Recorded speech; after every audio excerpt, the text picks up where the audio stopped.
नमस्कार मित्रांनो, मी गणेश वणकर इग्नाइट अकॅडमीच्या या व्हिडिओमध्ये तुम्हा सर्वांचे स्वागत करतो। कामगार विभागाकडून जी जाहिरात प्रसिद्ध करण्यात आली होती त्याचे हॉल तिकीट जे आहेत तर ते आलेले आहेत। याच्या एक्झाम डेट दोन आहेत आपल्याकडे, एक आहे 29 जुलै आणि 30 जुलै।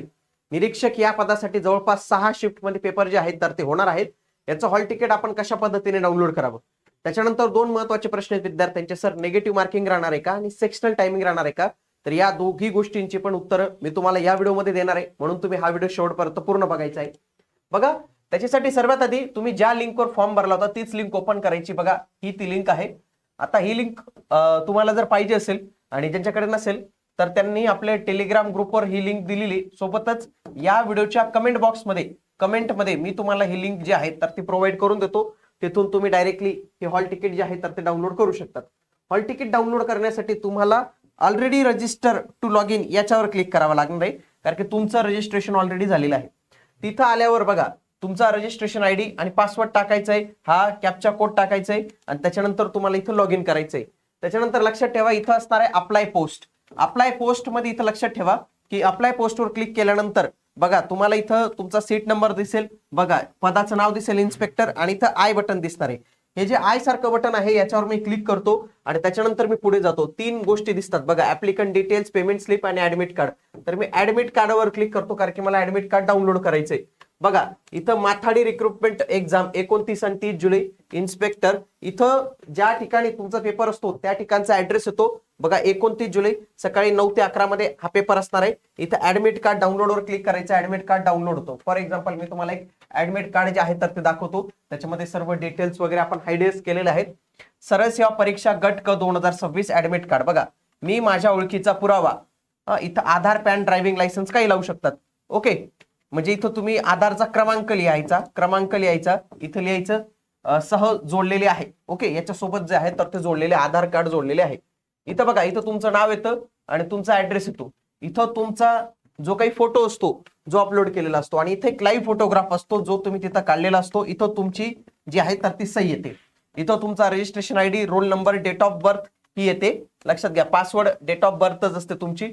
बघा, इथं बघा 29 तारीख आलेली आहे, सकाळी 9 ते 11, सकाळी 7:30 ला गेट उघडा होणार आहे, 8:30 ला गेट तुमचा बंद होणार आहे। पदाचं नाव आहे आणि परीक्षा कोणत्या सेंटरला असणार आहे हे सेंटर इथे येणार आहे। इन्व्हिजिलेटर नंबर 1 ची सही, इन्व्हिजिलेटरची नाव आणि इन्व्हिजिलेटरची सही, तुम्हाला इथं तुमची साईन जी आहे तर ती करायची। सोबतच तुम्हाला इथं तुमचा जो आहे तर तो फोटो चिपकवायचा आहे आणि त्या फोटोवर क्रॉस मध्ये साईन जी आहे तर ती करायची आहे। आलं लक्षात? आता याच्यामध्ये महत्त्वाच्या सूचना त्यांनी दिलेल्या आहेत, हे लक्षात घ्या की हॉल तिकीट कसं असलं पाहिजे।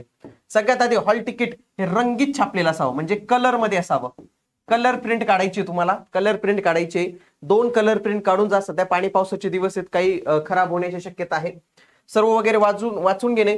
आणि बघा, तुम्ही जे काही लिहितात नोट्स किंवा रफशीट मध्ये पाहिजे, सदरचे रफशीट परीक्षा झाल्यानंतर जमा करायचे। काही उमेदवार 2 घेतात, एक लपून आणण्याचा प्रयत्न करतात, तसं करत नका जाऊ। ते रफशीट तुम्हाला तिथं जमा जे आहे तर ते करावं लागतं नियमाने। आता बघा, याच्यामध्ये लक्षात घ्या की तुम्हाला सोबत काय काय घेऊन जायचंय हे लक्षात घ्या, की सोबत कोणती कागदपत्र घेऊन जायचे। कुठलाही फोटो आयडी ओरिजिनल लागणार आहे, तो ओरिजिनल। त्याच्यामध्ये बघा, पॅन कार्ड चालणार आहे, वाहन चालकाचा परवाना चालणार आहे, मतदार ओळखपत्र, पासपोर्ट, आधार कार्ड यांच्यापैकी काही तुम्हाला तिथं घेऊन जायचे। सोबतच ज्यांच्या अर्जातील नाव हे फोटो परिचयावरील पत्राशी तंतोतंत जुळणे आवश्यक आहे। ज्यांचं जुळत नाही त्यांनी बघा, विवाह नोंदणी प्रमाणपत्र किंवा जे काही गॅजेट असेल तर ते गॅजेट घेऊन जायचंय। खास करून जे महिलांच्या नावात बदल आहे त्यांनी हा व्यवस्थित पद्धतीने लक्षात ठेवायचं। बघा, कुठलीही वस्तू सोबत बाळगू नये। खालील तुम्ही एक निळा किंवा काळा बॉल पेन जो आहे तर तो घेऊन जाऊ शकतात। हे ओळखपत्र पाहिजे, त्याच्यानंतर ओळखपत्राची झेरॉक्स आणि हॉल तिकीट जे आहे तर ते पाहिजे। तर एवढ्या सगळ्या गोष्टी इथं जे आहेत तर ते त्यांनी इथं दिलेले आहेत। बाकी इथं जे ना, त्यांनी इथं कुठलेही निगेटिव्ह वगैरेचा उल्लेख जो आहे तर तो इथं केलेला नाही आहे। आता लक्षात घ्या, पुढचा जो काही प्रश्न आहे उमेदवारांच्या मनात तो आहे सेक्शनल टायमिंगचा आणि निगेटिव्हचा। सगळ्यात आधी सेक्शनल टायमिंग यांनी इथं उल्लेख केलेला नाहीये, तर मला असं वाटतं सेक्शनल टायमिंग असणार किंवा नसणार ते डायरेक्ट आपल्याला ऍक्च्युअल एक्झाम मध्येच कळेल।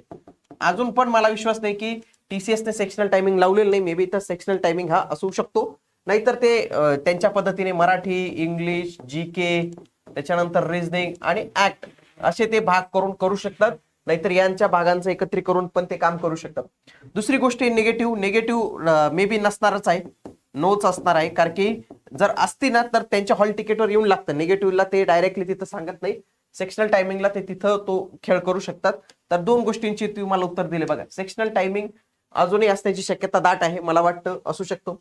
तर निगेटिव्ह ही नसणारच आहे, कारण की हॉल तिकीट आल्यावर निगेटिव्ह शक्यतो हा नसतोच. ओके, बाकी सगळ्या काही गोष्टी मी तुम्हाला इथं सांगितलेल्या आहेत. आता बऱ्याच विद्यार्थ्यांचं म्हणणं होतं की सर काही याच्यावर रिव्हिजन सेशन्स वगैरे घेता आले तर घ्या. तर तुम्हालाही वाटत असेल की या सर्व समजा आपले हे 4 विषय तो नॉन टेक्निकलचे झाले, काही कायद्यांवर प्रश्नांच्या स्वरूपाचे काही सेशन असतील तर घ्यावे, तुम्हाला वाटत असेल तर मला कमेंट बॉक्समध्ये येस कळवा. म्हणजे जास्तीत जास्त विद्यार्थ्यांचं जर असेल अभ्यास करण्याची तयारी, तर आपण युट्यूबवर याची मॅरेथॉन लेक्चर्स रिव्हिजन सेशन जे आहेत तर ते नक्की सुरू करूया. म्हणून मला कमेंटद्वारे जे आहे तर ते एकदा हे नक्की कळवा. बघा, स्पर्धा पण आपल्याला कळालेली आहे. निरीक्षक या पदासाठी 33,000 जवळपास अर्ज आहेत. लेखापाल पदासाठी 1,055 आणि लघुटेंकक लेखक या पदासाठी 307 एवढा आहे. निरीक्षक या पदासाठी 535 एवढी जे आहे तर ती स्पर्धा पाहायला मिळते. RTI द्वारे ही बातमी आहे. आणि कळतं पण मित्रांनो, बघा 1 2 3 4 5 6 जवळपास 6 शिफ्ट मध्ये पेपर होणार आहे. 6 शिफ्ट मध्ये पेपर होणार आहे. आणि नॉर्मलायझेशन पण चांगलं होईल. जेव्हा 6 शिफ्ट मध्ये परीक्षा होते तेव्हा नॉर्मलायझेशन हे होतच मित्रांनो. आता जी पहिली शिफ्ट होईल त्याच्यानंतर खऱ्या अर्थाने आपल्याला कळेल की कायदे कोणते विचारतायत, कायदे कोणते विचारतायत. तर ते आपल्याला खऱ्या अर्थाने पहिला शिफ्ट झाल्यानंतर जे आहे तर ते कळणार आहे. बाकी काही माहिती असेल तर ती तुम्हाला आपल्या या चॅनलवर जे आहे तर ते मिळून जाईल. भेटूया पुढील व्हिडिओमध्ये. तोपर्यंत जय हिंद, जय महाराष्ट्र, धन्यवाद.